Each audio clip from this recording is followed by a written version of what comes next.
Gua record. Halo. Halo Bang. Hai Bang.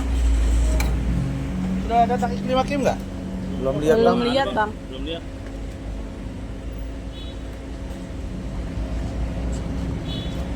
Kak, boleh sana nggak kak? Apa nih? Mau nanya apa? Bang, untuk kedatangan ke Kejari sendiri seperti apa bang? Eh, ini proses tahapan dari Baris Krim, Mabes Polri. Dan hari ini saya datang di sini untuk pelimpahan berkas dan tersangka bersama dengan saudari Iklim Hakim. Nanti seperti apa saya akan jelaskan dan insya Allah baik-baik saja. Ini kan tahap Tidak ada masalah. Ini kan tahap 2 ya bang ya, udah naik tahap 2. Apakah emang abang jadi tahanan kota apa jadi ditahan kah bang? Semalam dibilang juga saya mau ditahan di Baris Krim. Tadi nggak nyampe setengah jam di Baris Krim. Dari pihak Bareskrim sendiri yang mengatakan itu tadi malam. Apa itu? Nah, dari pihak si yang tukang ngoceh-ngoceh itulah sama Mama Lemon itu kan. Kita lihat aja. Berarti udah siap bang ya dengan keputusan di dalam seperti apa? Seberapa yakin Bang? Akan lolos Pertama dari- saya kan orang hukum. Saya tahu pasal 27 ayat 3 itu nggak bisa ditahan. Yang kedua 310 311 juga. Kemudian pasal 55 itu dianggap turut serta atau bersama-sama. Saya pengacara, dia klien saya. Iklim Hakim, apa masalah? Bang terlihat santai bawa mobil pribadi juga nggak bareng sama penyidiknya, gimana tuh Bang? Emang kooperatif atau gimana Bang? Oke. Biasanya kalau tahap 2 kan ada sama penyidik Oh iya? atau berapa? Enggak juga.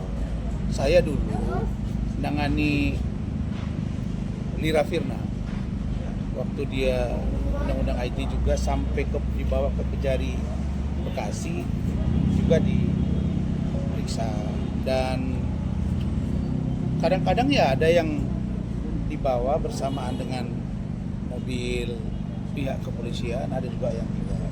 Tapi terhadap saya, ya Pak Jack, tapi terhadap saya lebih cenderung melihat bahwa Polri profesional, kejaksaan profesional, dan dia tanya sekarang bagaimana jaksa itu sejak dipimpin Pak Burhanuddin itu ratingnya naik, tingkat kepercayaan publik. Yang dahsyat aja sekarang disikat itu. Masalah tuh ada hakim, masalah Ronald Tanur dan lain-lain. Ini sebuah prestasi. Saya kira kasus saya ini sih kasus receh ini. Dan ini ujian untuk, jujur aja, untuk Undang-Undang Advokat nomor 18 tahun 2007. Berarti Pasal 18, pasal 16, apakah benar ini memberi hak imunitas atau tidak? Berarti 100% yakin nih Bang akan lolos dari masalah ini. Kalau secara manusiawi ya, tapi kan di luar kemampuan kita ada petunjuk Allah. Tapi saya tahu Allah pasti akan menolong orang-orang yang benar. Buktinya ini saya yang termasuk dorong supaya sidang cepat.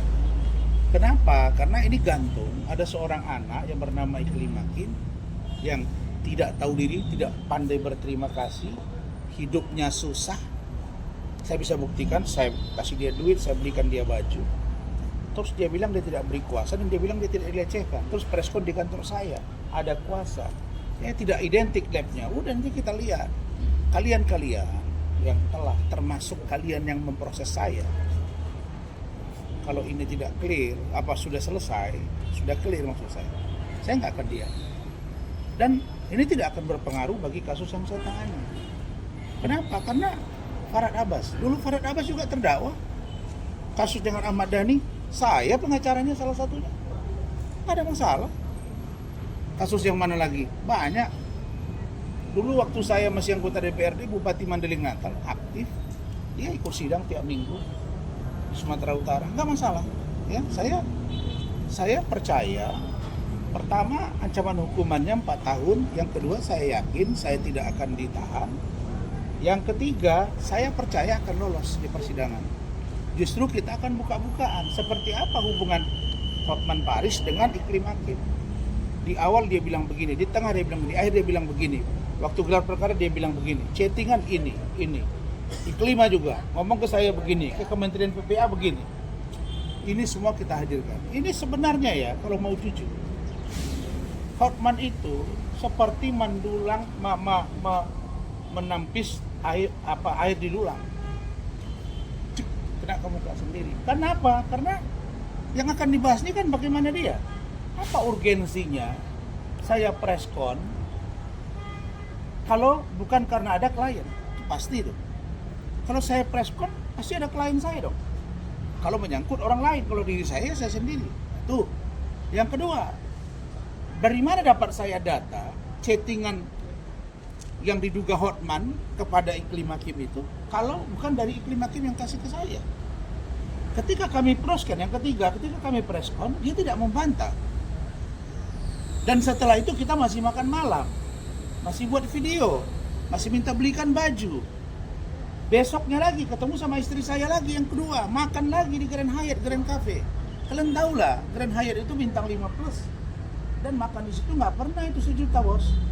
Dan kita di situ berkali-kali dengan dia. Bukan sekali, dia mau bunuh diri, ada fotonya semua. Chatting sama istri saya di Medan, saya dengan istri saya yang di Jakarta, dengan istri saya yang di Medan, dia tahu semua ceritanya. Jadi kita tunggu aja. Nanti kalau udah selesai saya akan info kepada teman-teman semua. Oke? Oke, makasih Bang. Terima kasih. Ya, Bang masuk dulu, Bang. Berarti kita tunggu sampai berapa lama nih, Bang?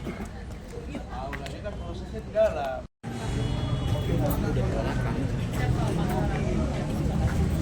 Aman ya bang? Aman-aman.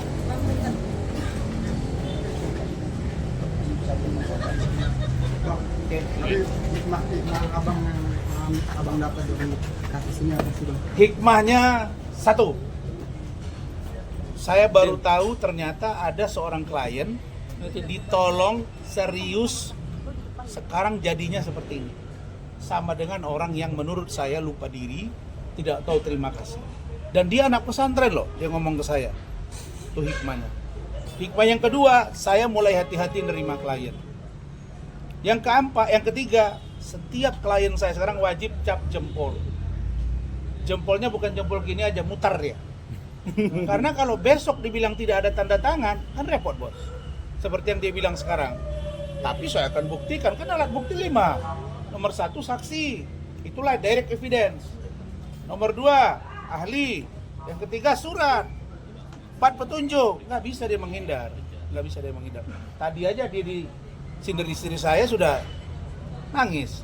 Kenapa? Karena istri saya ikut bersama dia. Dia ketika dengan Hotman, dia bilang Hotman mau diduga melecehkan dia. Ketika dengan saya, katanya saya begitu juga.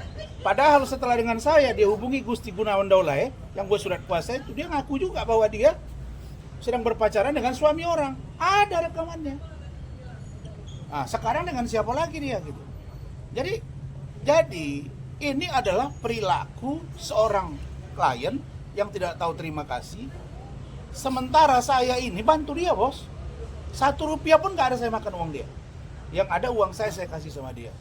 Makan dengan saya, makan dengan keluarga saya. Oke, Bang. Gitu. Oke, Bang. Ya cukup ya. Cukup banget, Bang. Kita tunggu ya, Bang. Tunggu ya, Bang. Yo, semangat, Bang. Fighting.